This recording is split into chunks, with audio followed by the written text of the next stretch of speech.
আসসালামু আলাইকুম, welcome to fleet war. প্রথমবারের মতো আমাদের জাইন্ট কর্টনিক্স কোয়েলের ডিম আজকে বসাবো ইনকিউবেটারে। এই সাইডে যে লম্বা লাইনটা আছে এগুলো সবগুলাই জাইন্ট কর্টনিক্স কোয়েলের ডিম। আমি প্রতিদিন মোটামুটি 2টা করে ডিম পাচ্ছি আমার কোয়েল পাখিগুলো থেকে। এখানে মেবি 4টা ফিমেল আছে, এখন প্রথম দিন একটা পাইছি, এরপর থেকে রেগুলার 2টা করে ডিম পাচ্ছি। আমাদের যে হ্যাচারটা আছে ওইটার ভিতরে অনেকগুলা সাদা কোয়েল পাখি আর কিং কোয়েলের বাচ্চা আবার ফুটছে। মোটামুটি 2-3 দিন পর পরই বাচ্চা ফুলটা বের হচ্ছে। আমি যেহেতু 2-3 দিন পর পরই ডিম দেই মেশিনের জন্য, প্রথমে বাচ্চাগুলো কালেক্ট করছি, এরপর বাচ্চাগুলা গুইনা দেখলাম যে কয়টা বাচ্চা ফুটছে। মোটামুটি সাদা কোয়েল পাখিগুলা যে জাপানি কোয়েল পাখির বাচ্চা আছে ওইগুলা মোটামুটি এখানে 24টার মতো ফুটছে, আর কিং কোয়েলের বাচ্চা 5টার মতো ফুটছে। এই বাচ্চাগুলো ফোটার পর মেশিনটা মোটামুটি 2 দিন অফ রাখছিলাম, কারণ এর ভিতরে আর হ্যাচিং ছিল না।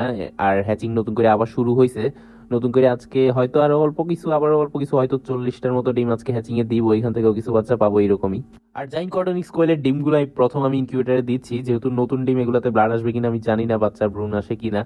আশা করি আসবে, যেহেতু মোটামুটি এখন 1 সপ্তাহের মতো হয়ে গেছে এগুলো ডিম দিচ্ছে। প্রতিদিন প্রায় 2টা করে ডিম পাচ্ছি অলমোস্ট। শুধু প্রথম দিনই একটা পাইছি, এরপর থেকে রেগুলার 2টা করে ডিম পাচ্ছি। আস্তে আস্তে হয়তো ডিমও দেওয়া বাড়বে ওদের। আমার এখানে এখন 2টা বাচ্চার ব্রুডিং চলতেছে। মোটামুটি কিছু বাচ্চার ব্রুডিং শেষ হয়ে গেছে, তো ব্রুডের ভিতর রাখছি বাচ্চাগুলারে। যে কিং কোয়েলের বাচ্চাগুলো প্রথমে ফুটছিল ওইগুলার ব্রুডের ভিতর রাখছি। আর যেই নর্মাল কোয়েলের বাচ্চাগুলো আছে ওইগুলোর ছোট সাইজের গুলো 3 দিন আগে যেগুলো ফুটছিল এক জায়গায় রাখছি। এগুলা ব্রুডিং এর সময় নেওয়ার সময় কিছু বাচ্চা আগের যে ব্রুডারটা ছিল ওইটার ভিতর পড়ে গেছিল, পরে আবার সবগুলো উঠে নিয়ে আসছি। 3 দিন আগের বাচ্চাগুলো আর এখন যে আজকে যে বাচ্চাগুলো ফুটছে সবগুলো একসাথেই রাখছি। 3 দিন আগে যে বাচ্চাগুলো ফুটছে এগুলো মোটামুটি খুব ভালো অ্যাক্টিভ আছে, এখন পর্যন্ত একটা বাচ্চা মারা যায় নাই। মোটামুটি আমি যখন থেকে হ্যাচ করা শুরু করছি বাচ্চা, আমার এখানে এখন পর্যন্ত মাত্র 2টা বাচ্চা মারা গেছে। আর এখন পর্যন্ত যতবার হ্যাচ করাইছি একটা বাচ্চা মারা যায় না, সবগুলো ঠিকঠাক মতো ছিল। একটা বাচ্চা দেখছিলাম ব্রুডার দেওয়ার সময় নিচে পড়ে গেছে, হালকা ব্যথা পাইছিল, তবে পরে আইসা দেখছি ওই বাচ্চা তো ঠিক হয়ে গেছে, ওইটার কোনো সমস্যা হয় নাই। যেহেতু আমি রেগুলারই ডিম থেকে বাচ্চা ফোটাচ্ছি মোটামুটি 3 দিন পর পর, এই জন্য ব্রুডার গুলোর সমস্যা হচ্ছে, কারণ একসাথে বিভিন্ন বয়সের বাচ্চা রাখলেও ঝামেলা হয় মাঝে মধ্যে। এই জন্য এখন থেকে ভাবতেছি হয়তো 10 দিন বা 7 দিন এরকম পর পর হ্যাচ করাবো, যেহেতু শীত চলে আসতেছে, ডিম নষ্ট হওয়ার চান্সটা একটু কমিয়ে যাবে। এমনিতে এখন দিনের বেলা গরম পড়ে, তবে আজকে ওয়েদারটা একটু মেঘলা, হয়তো বৃষ্টিও হইতে পারে, এই জন্য বাচ্চাগুলো ঢাইকা রাখছি যাতে টেম্পারেচার ভিতরে ঠিকঠাক মতোই থাকে।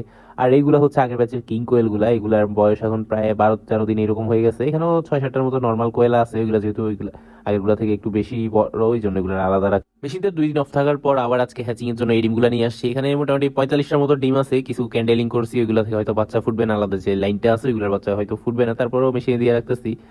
আর এইখানে হয়তো বাকি যে ডিমগুলো আছে ওইগুলো সবগুলাই ফুইটা বের হবে আশা করতেছি। আর এগুলো তো অলরেডি ক্র্যাক চলে আসছে দেখছি আমি। আমি মোটামুটি একদিন পরে এগুলোর হ্যাচারি নিয়ে আসছিলাম, মোটামুটি 15 দিন বয়স হয়ে গেছে এখন ডিমগুলার। মূলত 14 দিন বয়সে হ্যাচার থেকে স্যাটার নিয়ে আসতে হয়, আমি একদিন পরে নিয়ে আসি সব সময়, তবে কোনো সমস্যা হয় না, ওইভাবে আমার সবগুলো বাচ্চা ঠিকঠাক মতো ফোটে। এখানে বেশি কিং কোয়েলের ডিম নাই, এখানে অল্প কয়টা কিং কোয়েলের ডিম আছে, বেশিরভাগই জাপানি কোয়েলের ডিম। আমার কাছে যে রানিং কিং কোয়েল গুলো ছিল ওগুলো সেল হয়ে যাওয়ার কারণে এখন আর কিং কোয়েলের ডিম ওই রকম নাই। নতুন কিছু পাখি রেডি হচ্ছে, ওইগুলা 1-2টা করে ডিম দেওয়া শুরু করছে, এগুলাতে এখন ব্লাড আসে কিনা ওইটাও জানি না, এই জন্য ওইগুলো ডিম আমি এখন সেল করতেছি না। ইনশাল্লাহ নেক্সট উইক থেকে হয়তো কিং কোয়েলের ডিম সেল করতে পারবো, যখন এগুলা একটু ম্যাচিউর হয়ে আসবে, ডিমের ভিতরে মোটামুটি কনফার্ম হয়ে যাবো যে বাচ্চা হবে, তখন এগুলো সেল করা শুরু করবো। এখন এই যে এরকম 1-2টা করে ডিম পাবো, মাত্র শুরু হয়েছে, ডিমের সাইজও এরকম বড় না। প্রতিদিনই আমি রাতের দিকে ডিম কালেক্ট করি, আজকে যেহেতু বিকাল দিকে নতুন মেশিনে আবার ডিম বসাবো জাইন্ট কোয়েলের, ওইগুলোর সাথে আবার বিকাল দিকে কালেক্ট করে ডিমগুলো নিয়ে যাচ্ছি। এখানে আজকে 4টা ডিম পাইছি, মোটামুটি ডেলি 9-10টার মতো পাই। এখন যেহেতু বিকাল দিয়ে কালেক্ট করে ফেলতেছি, সবগুলো এখনো ডিম দিয়ে দেয় না পাখিগুলা। এই পাখিগুলা থেকেও মোটামুটি ভালোই ডিম পাচ্ছি রেগুলারলি, ওরা ডিম দিচ্ছে, হয়তো মাঝে মধ্যে একটু কম দেয়, আবার বেশি ঠিকঠাক মতো দেওয়া শুরু করে। এই সাদা পাখিগুলা এখনো ডিমে আসে নাই, আর জাইন্ট কোয়েলগুলা প্রতিদিন এই টাইমে একটা ডিম পাই, তবে আজকে এখনো ডিম দেয় নাই। পরে রাতের বেলায় ডিম পাইছি এখানে 2টা। আজকের কালেক্ট করা ডিমগুলো আর আগে যে ডিমগুলো নিছিলাম ওইগুলো সবগুলো একসাথে রাখবো। এটা একটা ডিম ক্র্যাক হয়ে গেছে, এই জন্য এটা দিব না। এটা মাঝে মধ্যে এরকম 1-2টা হয়তো নষ্ট হয় ডিম।